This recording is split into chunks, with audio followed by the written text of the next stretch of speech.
everyone, welcome to my channel. I'm in my car right now, in my driveway, just because I need a break from my animals sometimes. I love them, but they can be a little crazy too. I think we're somewhere in week 3 of stay-at-home orders. So I think people are starting to finally find a little bit of a groove in it, which is nice. I know that it's still really hard for most people, and also that there's a lot of loneliness and stuff out there. Today, I thought I would talk about moral panic.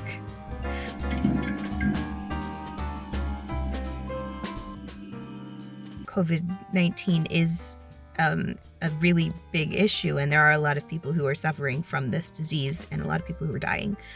But the thing about a moral panic is that it has nothing to do with the validity of the thing that people are focusing on. It has everything to do with how the media is portraying it and how politicians are portraying it. And I think that is especially important now. California, I believe, is thinking about doing a hard stay at home, no grocery stores even for 2 weeks. So I thought I would talk about it a little bit. Yeah, so let's get started. Okay, so moral panic.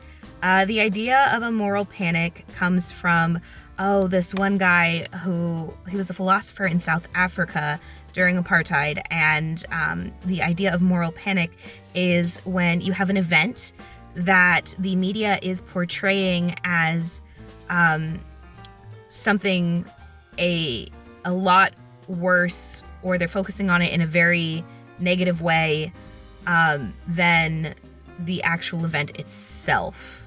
So that doesn't sound super clear. So with moral panics, the key is that the way that it is being talked about is not reflective of what the current situation is. So in apartheid, and moral panics also, I should say, moral panics are also used to isolate a group usually, or isolate a thing, and strip away all of its positive attributes and turn it into just a negative thing.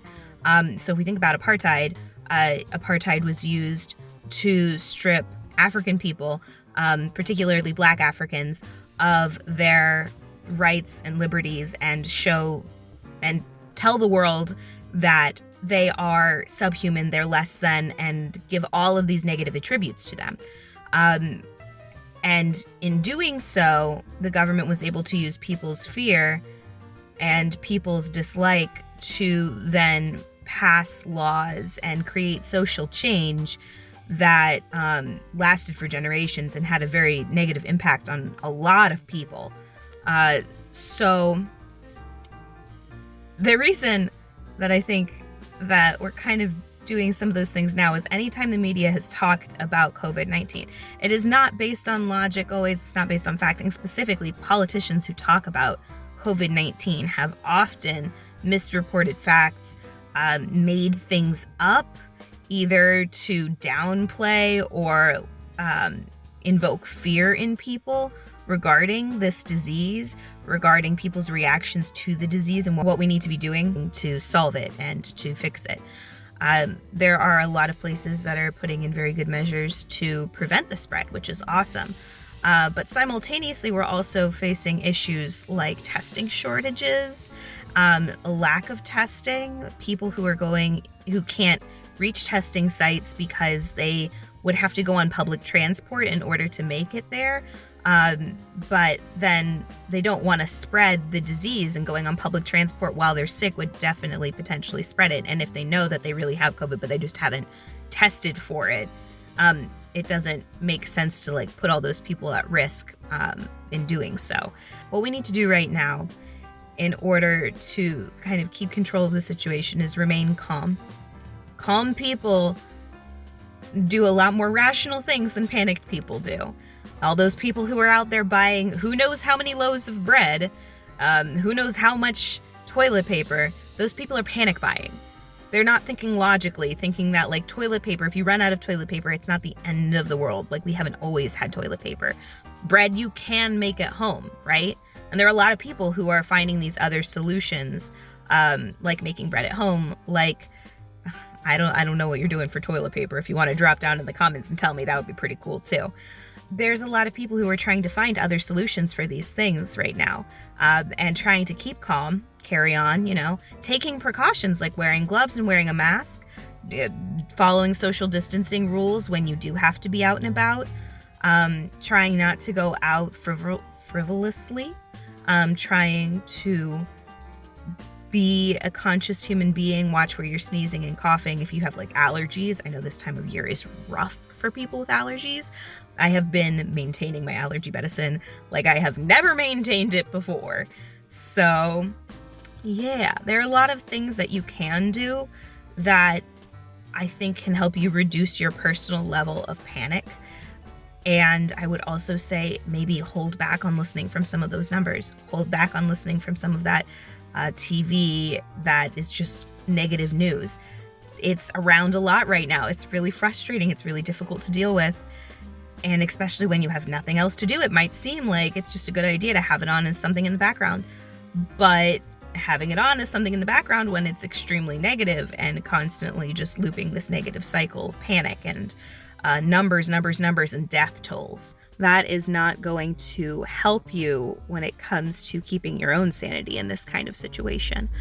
We need to find ways to reduce our panic, because it's during times like this when everyone is panicking that people with bad intentions try and take advantage of the situation to make things more difficult for vulnerable people. And we don't want that to happen.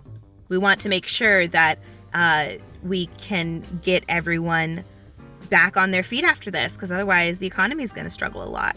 And I know that the government did try to pass a bill to help people out and give some financial aid, and it did not go as expected, even though everyone agreed that people should be getting money.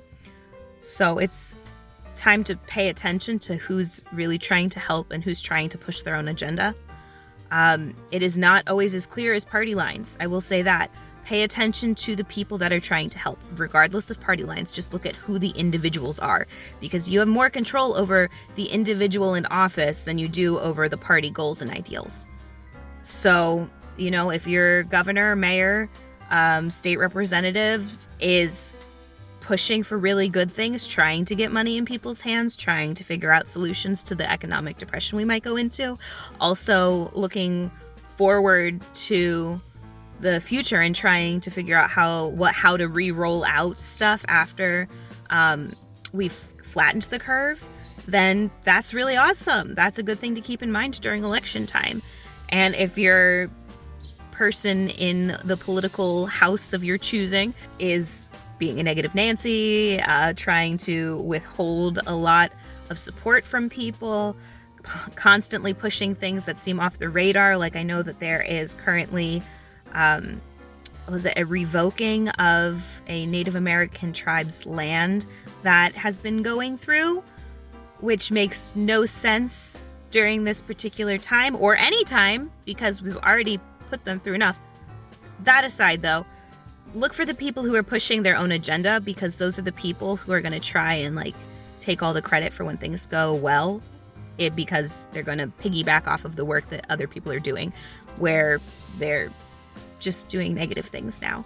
So look at those people, keep them in your mind, and understand that you do have power to change it when election time rolls around. And that even though moral panic can be scary, and even though it can seem like you have no control, understand that there are lots of precautions that healthcare professionals are telling you can take to reduce your risk, reduce spread, and avoid getting infected, right? So listen to those people. The people who are giving you solutions are going to be your best bet for reducing the panic around you. The people who are offering solutions that are positive and not don't do this, don't do that, don't do that, but do this, do that, do this other thing over here. Those people are going to be the people who are going to help you. Those people are going to be the people who are going to help us get through this. And they're going to be the way for us to figure out what the world looks like after. Because things are going to change. But I was telling a friend a couple days ago on Facebook that just like in the theater world, nothing ever goes right, no matter how much you rehearse a show. Nothing ever goes 100% right. But does that mean that you get mad at yourself every time something goes wrong? No, it means you take it, you roll with it, you learn from it, and you continue. Every show is different. Every show has changed. Things will survive, things will continue to grow, and just because we are paused now does not mean that we will not find an interesting way forward. This is a good time to be creative. We're all going a little crazy, and some of our anxieties are being a little bit interesting. It's always a good time to create when your brain is focused on so many things that you can't filter yourself. And so, give it a shot. Let me know what you create. Let me know how you're reducing the panic inside your house. I will link some articles in the description for moral panic, so you can check it out if you're interested in it. It's really an actually fascinating topic, although you have to be really careful, especially during times like this, because you don't want to incite panic in yourself. Please don't do that. There's enough panic around. It's more like just an educational thing. So educationally, if you want to explore it, links will be down below. Yes, I hope that you guys have an awesome day. I hope that this day is treating you so well. And I look forward to seeing you next Thursday. Like this video if you want to like it, if you like hearing about me philosophize about things and learn more about the world. Share this with your friends on Facebook if you think they might be interested in it. It's always fascinating to learn a little bit about the world that we live in. And subscribe for more content, because that way you'll actually hear when I post videos. All right, everyone. I hope that you have an awesome day. I hope that you are not panicking, and I hope that you find some good solutions to make you happy. Watch some cute animal videos. Go online and just look up #cuteanimal on your social media of choice. I promise it is totally worth it. All right, everyone. Bye.